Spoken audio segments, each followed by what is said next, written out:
Selamat pagi sahabat Ragam, apa kabar Anda pagi ini? Semoga dalam keadaan sehat jasmani dan rohani ya. Ragam Indonesia hadir kembali pagi ini untuk menemani aktivitas Anda dengan serangkaian informasi menarik dan tentu saja unik dari berbagai wilayah di Nusantara kita tercinta, Indonesia. Sahabat Ragam, Makassar kini sudah menjadi salah satu pilihan wisata kuliner baik bagi masyarakat Indonesia maupun wisatawan asing.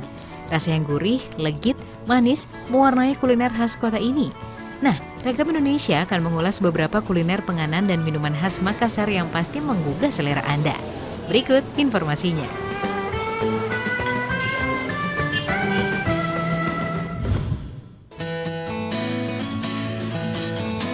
Anda suka pisang? Mungkin barongko bisa menjadi salah satu penganan favorit Anda. Barongko termasuk kue tradisional yang cukup terkenal di masyarakat Bugis Makassar. Dalam bahasa lokal, barongko itu rasanya masipa, yang artinya lezat dan memiliki rasa yang khas. Konon, untuk membuat kue ini harus dilakukan oleh orang yang betul-betul telah memiliki pengalaman bertahun-tahun sehingga cita rasa masipa tetap terjaga. Dahulu, kue tradisional ini hanya disajikan sebagai menu penutup pada acara-acara tertentu seperti pernikahan dan upacara adat lain yang dilakukan oleh raja-raja dan kaum bangsawan. Namun kini, barongko telah menjadi kue tradisional yang membumi, setidaknya di Sulawesi Selatan. Proses pembuatannya telah banyak diketahui oleh masyarakat. Bahkan sebagian orang telah melakukan improvisasi dengan menambahkan aneka rasa pada kue ini, seperti buah nangka, durian, dan lainnya. Barongko biasanya terbuat dari pisang raja atau pisang kepok. Gula yang dipakai sebagai salah satu bahan campurannya bisa gula putih atau gula merah. Keduanya akan menghasilkan warna yang berbeda. Mengonsumsi barongko berarti kita juga mengambil manfaat dari pisang, seperti menjaga kesehatan saluran pencernaan, menurunkan tekanan darah, menjaga kesehatan mata, memberikan tambahan energi bagi tubuh dan membuat tubuh menjadi lebih rileks.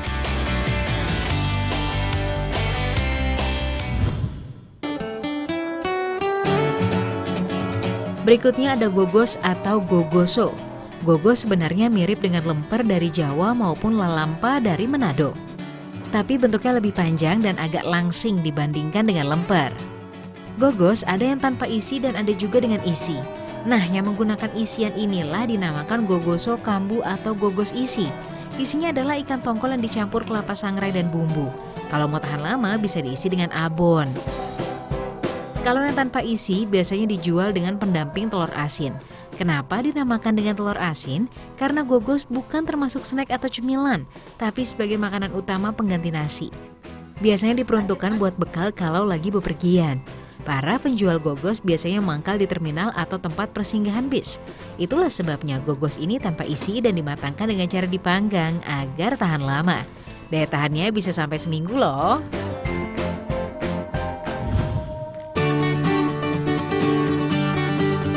Kuliner khas Makassar selanjutnya mirip dengan papeda dari Papua dan sinonggi dari Sulawesi Tenggara. Makanan berbahan dasar utama sagu dan sayuran ini namanya kapurung. Ini merupakan makanan khas dari Tanah Luwu, Sulawesi Selatan. Bagi masyarakat Luwu, kapurung sudah menjadi sebuah tradisi yang tidak hanya dinikmati di acara-acara keluarga, bahkan di acara yang sifatnya formal. Kapurung menjadi primadona sebagai makanan khusus yang wajib dihidangkan. Kapurung memiliki cita rasa yang unik dan begitu menggugah selera. Percampuran rasa asam, pedas, dan kenyalnya bola-bola sagu dijamin membuat Anda ketagihan untuk mencobanya lagi dan lagi. Di Makassar sendiri banyak rumah makan yang menyajikannya, terutama rumah makan Luwu yang memang secara khusus menjualnya.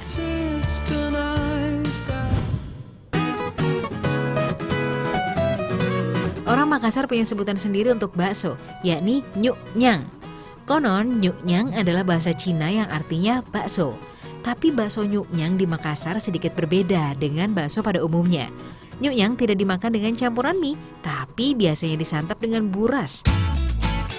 Buras juga makanan khas Makassar yang terbuat dari beras yang diolah dengan santan, dibungkus daun pisang dan dikukus. Salah satu kios lokal yang menjual menu bakso nyuk-nyang adalah kios Atiraja. Satu porsi nyuk-nyang berisi 10 biji bakso tanpa mie, terdiri atas 2 bakso kasar, 6 bakso halus, dan 2 bakso goreng. Cukup merogoh kocek tidak sampai Rp20.000. Anda sudah bisa merasakan kenikmatan bakso nyuk-nyang. Penasaran? Silakan berkunjung ke kota Makassar.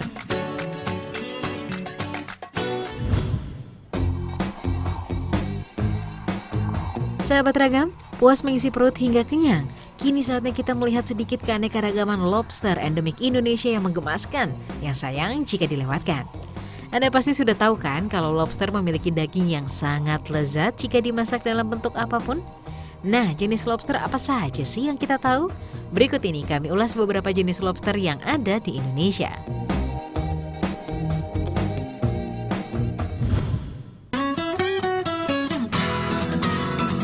Indonesia memiliki setidaknya 6 jenis lobster dari marga Panulirus. Nah, salah satu lobster bermarga Panulirus yang potensial untuk dibudidayakan adalah Panulirus homarus atau lobster pasir. Lobster ini hidup di perairan yang dangkal di dalam lubang-lubang batu dan sering ditemukan berkelompok dalam jumlah banyak.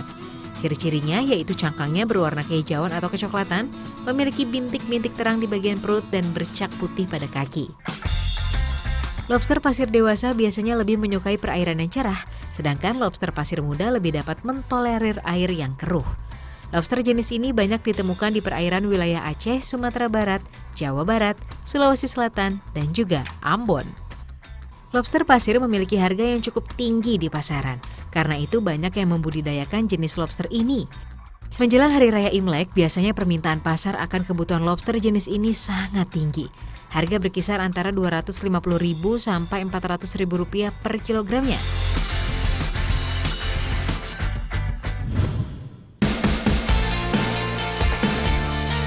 Selanjutnya ada lobster mutiara. Kalau lobster yang ini nama latinnya Panulirus ornatus.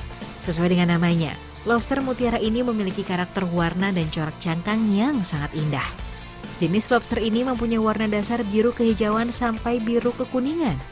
Ruas-ruas pada perut berwarna kegelapan pada bagian tengah, sedangkan bagian sisinya mempunyai bercak putih. Lobster ini hidup di perairan terumbu karang yang dangkal dan juga bisa ditemukan pada perairan yang sedikit keruh, di mana karang tidak dapat tumbuh dengan baik. Lobster jenis ini beratnya bisa mencapai lebih dari 3 kg. Lobster mutiara banyak ditemukan di perairan Aceh, Jawa Barat, Sulawesi Selatan, Sulawesi Utara, Ambon, dan Kepulauan Tanimbar. Biasanya para koki lebih memilih lobster mutiara karena tekstur daging yang lebih padat dan rasa yang lebih gurih dan manis. Namun, jenis lobster mutiara pertumbuhannya lebih lambat dibanding lobster jenis lain. Karena beberapa faktor itulah harga lobster mutiara menjadi tinggi. Selain itu ada faktor prestis dan gengsi bila memakan lobster jenis ini.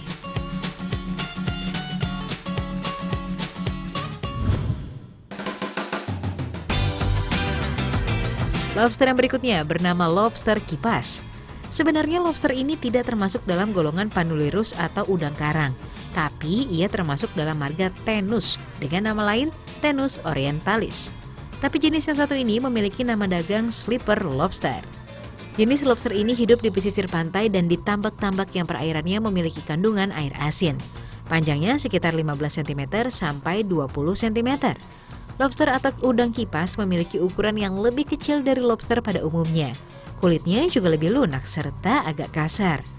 Biasanya ia memiliki warna kulit kecoklatan bergaris-garis melintang.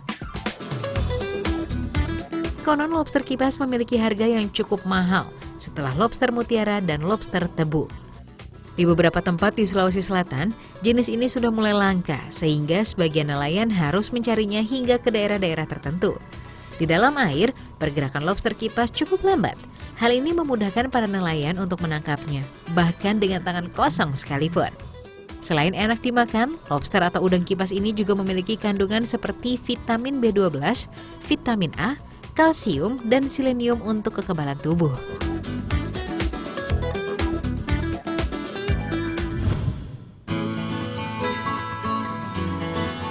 Terakhir ada lobster air tawar. Lobster air tawar dalam perdagangan internasional disebut juga crayfish, crowfish, dan juga crawdad. Di negara-negara seperti Australia, Amerika Serikat, Inggris, Cina, Afrika Selatan, dan beberapa negara lain telah membudidayakan lobster air tawar sejak tahun 80-an. Sementara di Indonesia, upaya budidaya baru dimulai tahun 2000. Seperti jenis lobster laut, lobster air tawar harganya juga cukup mahal, sahabat Ragam. Selain itu, lobster jenis ini tidak hanya untuk dikonsumsi, tapi juga bisa menjadi udang hias di akuarium. Sebagai udang hias, lobster air tawar memiliki ciri khas tersendiri. Bentuk tubuhnya yang unik serta warna khas yang beragam membuatnya disukai para pembudidaya. Lobster air tawar spesies Indonesia biasanya hidup di danau, rawa, atau daerah aliran sungai, terutama yang berlokasi di berbagai daerah di Provinsi Papua. Ciri-ciri pokok yang membedakan jenis kelamin pada calon induk lobster air tawar yaitu bentuk tertentu yang ada pada tangkai kaki jalan dan ukuran capitnya. Ciri-ciri sekunder terletak pada kecerahan warna tubuhnya. Warna tubuh calon induk jantan biasanya lebih cerah dibandingkan warna dasar tubuh calon induk betina. Anda tertarik? Lobster air tawar bisa dimiliki dengan harga mencapai Rp250.000 per kilogramnya.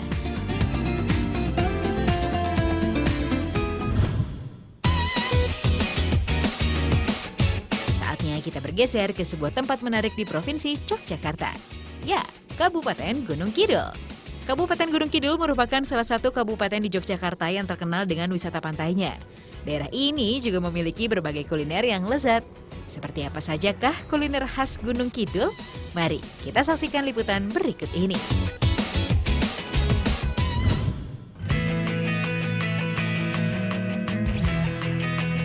Sahabat penyukai tiwul? Tiwul merupakan makanan otentik khas Kabupaten Gunung Kidul. Tiwul terbuat dari campuran tepung gaplek dan gula merah cair. Namun di sini juga terdapat tiwul dengan aneka kreasi macam rasa. Bahan-bahan untuk membuat tiwul aneka rasa adalah tepung gaplek, keju, pisang atau bisa juga dengan coklat dan gula merah cair. Gula merah cair yang digunakan adalah gula batok. Tepung gaplek ini berasal dari singkong yang sudah dikupas dan dijemur selama 4-5 hari. Setelah kering, singkong digiling halus. Inilah yang dinamakan tepung gaplek. Untuk membuat tiwul aneka rasa, caranya hampir sama dengan pembuatan tiwul pada umumnya. Campur tepung gaplek dengan air gula dengan cara tradisional. Proses ini dinamakan intil atau diuleni. Cita rasa tradisional inilah yang menghasilkan rasa yang khas. Hasil dari proses ini dinamakan tiwul intil. Setelah diintil, langkah selanjutnya adalah penampian atau ditinting. Proses ini bertujuan untuk mendapatkan tiwul intil yang halus. Proses penampian atau ditinting ini akan selalu berulang dengan cara mencampurkan kembali tepung gaplek ke dalam tiwul intil kasar. Karena untuk bisa menjadi tiwul, tiwul intil ini harus halus karena akan mempengaruhi tekstur dari tiwulnya. Setelah mendapatkan tiwul intil yang halus, tiwul intil akan dicetak. Cetakan tiwul terbuat dari cetakan anyaman bambu agar panasnya merata. Bambu memiliki serat yang renggang sehingga pas untuk dijadikan cetakan tiwul. Cetakan tiwul juga diberikan cematon. Ini merupakan cetakan kerucut yang juga berfungsi untuk meratakan panas apinya. Setelah itu baru masukkan tiwul intilnya. Masukkan pula taburan coklat untuk menambah rasa atau dapat pula ditambah dengan bahan lain seperti pisang dan sebagainya. Setelah itu kukus di dalam panggangan tradisional seperti ini. Coba lihat deh, unik ya sahabat? Proses ini juga masih menggunakan kayu bakar. Kukus selama kurang lebih 15 menit. Nah, sahabat, cara ini dipercaya akan menghasilkan tiwul dengan tingkat kematangan yang merata. Kalau sudah matang, keluarkan tiwul, kemudian sajikan dengan parutan keju agar rasanya lebih nikmat. Tiwul coklat keju sudah siap disantap. Sahabat, tiwul penganan khas Gunung Kidul ini juga menawarkan tiwul dengan aneka rasa. Tiwul dapat bertahan selama 2 hingga 3 hari. Hanya dengan merogoh kocek Rp18.000 saja, Anda sudah dapat menikmati satu buah tiwul aneka rasa. Ingin mencoba kuliner Gunung Kidul yang satu ini, sahabat?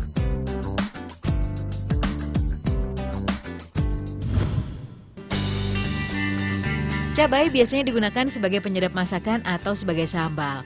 Namun di Gunung Kidul terdapat kuliner yang memakai cabai sebagai bintang utamanya. Ini dia, sayur lombok hijau. Sayur ini terbuat dari cabai hijau yang diiris-iris. Kita simak yuk proses pembuatannya. Bahan-bahan yang dibutuhkan adalah tempe, santan, minyak, garam, cabai hijau, lengkuas, daun salam, kemiri, bawang merah, dan bawang putih. Prosesnya pertama, haluskan bumbu seperti bawang merah, bawang putih, dan kemiri, kemudian tumis bumbunya. Masukkan cabai yang sudah diiris ke dalam tumisan. Sahabat, jumlah cabai yang digunakan harus banyak ya. Setelah itu, aduk hingga merata. Jangan lupa masukkan santannya, lalu tambahkan pula bumbu lain seperti gula merah, daun salam, dan lengkuas. Terakhir, masukkan garam sebagai penyedap. Tunggu hingga santan mendidih dan gula merahnya larut. Barulah sayur lombok hijau siap disantap. Menikmati sayur ini tidak lengkap rasanya jika tidak ditemani dengan nasi beras merah dan belalang goreng, kuliner khas Gunung Kidul lainnya. Rasanya pedas, serasi bercampur dengan gurihnya santan dan tempe. Tidak hanya lezat, sayur ini juga memiliki gizi yang baik. Cabai memiliki kandungan vitamin C yang tinggi. Bahkan kandungan vitamin C dalam cabai lebih tinggi dibandingkan jeruk. Menarik ya, sahabat?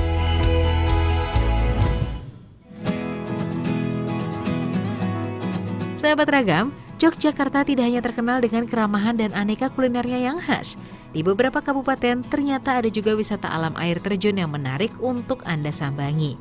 Misalnya saja di Kabupaten Gunung Kidul ini, tidak lengkap rasanya jika tidak bermain ke wisata air terjunnya yang sudah terkenal. Apalagi kalau bukan air terjun Sri Getuk. Penasaran dengan keindahannya kan? Mari kita berpetualang bersama menuju air terjun Sri Getuk. Terletak di Desa Bleberan, Kecamatan Playen, Kabupaten Gunung Kidul, Yogyakarta, air terjun ini diapit oleh tebing yang tinggi hingga mencapai 50 meter. Saat tiba di lokasi, Anda tidak akan langsung disambut oleh air terjun. Anda harus menyusuri Sungai Oya untuk menikmati keindahannya. Di sana Anda dikenakan biaya Rp10.000 untuk naik perahu menuju lokasi air terjun. Saat menyusuri sungai, Anda akan dimanjakan dengan tebing-tebing tinggi dan air yang sangat jernih. 5 menit berlalu, barulah Anda tiba di air terjun Sri Getuk. Di sini Anda dapat menikmati pesona batu yang berundak-undak yang dialiri oleh air yang sejuk.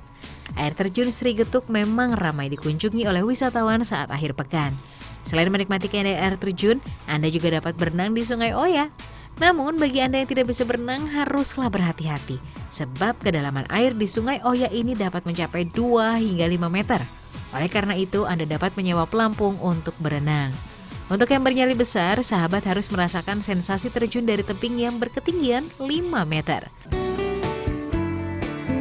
Ada pula kegiatan lain yang tidak kalah serunya, namanya river tubing. Ini merupakan kegiatan berenang menyusuri Sungai Oya sampai ke tempat awal berangkat tadi. Untuk yang tidak bisa berenang, jangan khawatir. Selama river tubing ini, Anda akan diberikan pelampung dan guide sehingga sahabat akan aman dan nyaman. Pemandangan yang ditawarkan sungguh menakjubkan. Rasanya seperti berkelana di Green Canyon. Sungguh luar biasa bukan keindahan alam yang diciptakan Tuhan?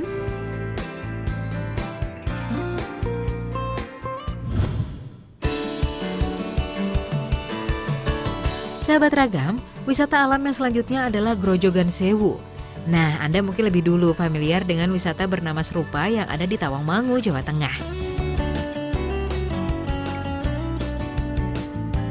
Air terjun ini berada di Dusun Benteng Jatimulyo, Kecamatan Grimulyo, Kulon Progo. Dari kota Jogja, Anda bisa menuju arah Godean Sleman, lalu ke barat sejauh kurang lebih 20 km. Sahabat Ragam, menurut cerita, penemuan tempat wisata ini diawali dari mahasiswa UGM yang bertugas di Pedukuhan Benteng. Tanpa sengaja, mereka menemukan air terjun cantik ini. Sejak itulah Grojogan Sewu mulai diperkenalkan lewat internet. Sebagai tempat wisata, Grojogan Sewu di Kulon Progo terbilang masih sangat belia. Hal ini tampak dari pengelolaan yang belum sempurna. Biaya masuk ditarik secara sukarela. Sedangkan akses dari tempat parkir sejauh 200 meter harus ditempuh dengan berjalan kaki. Plang-plang kecil sebagai penunjuk jalan pun terlihat seadanya. Meski demikian, pemandangan hutan sepanjang perjalanan akan menemani setiap langkah Anda. Percikan suara air terjun mulai terdengar saat Anda memasuki area. Pemandangan air terjun yang jatuh melebar dijamin langsung menyegarkan segala penat dan beban Anda. Grojogan Sewu Kulon Progo mempunyai debit air yang cukup deras, terutama saat musim hujan tiba. Meski deras, percikannya tidak sampai berterbangan dan mengganggu penglihatan kok, sahabat. Menikmati pemandangan dengan suasana sunyi yang hanya berlatar deburan air sudah pasti menjadi agenda wajib. Kedamaian air terjun perawan ini terasa sungguh menenteramkan. Jika ingin merasakan kesegaran airnya, Anda bisa bermain-main di pinggiran air terjun. Namun tidak disarankan untuk ke tengah tempat jatuhan air ya sahabat, karena menurut warga setempat terdapat lubuk puluhan meter di dalamnya. Jika Anda ingin merasakan wisata alam yang masih jauh dari tangan jahil manusia, air terjun Grojogan Sewu di Kulon Progo adalah jawabannya.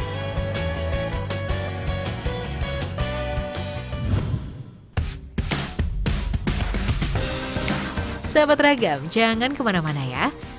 Ragam Indonesia akan segera kembali dengan berbagai informasi unik dan menarik lainnya. Tetap di Trans 7.